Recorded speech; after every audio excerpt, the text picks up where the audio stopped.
cần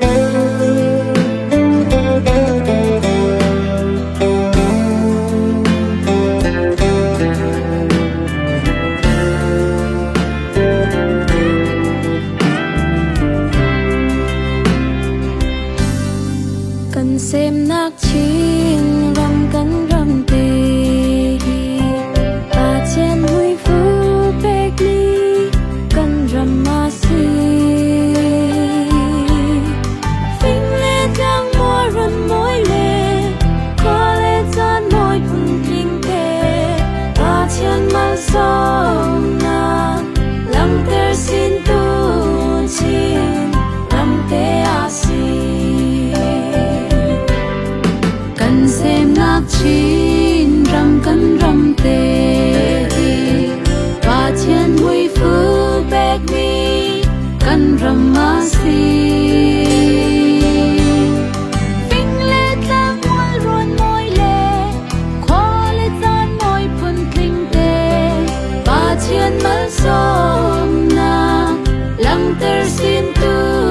chín rằm tê a si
cần chín rằm tê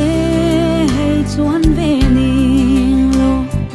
bar môi phun ra tiếng tê bar sir sia zil khi thiang em tên lê nghe dấu tê thiang gầm tên loang nghe ba tê phun thinh lê ram sa phun thinh tuan lên na ram noa rằm tê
xin dễ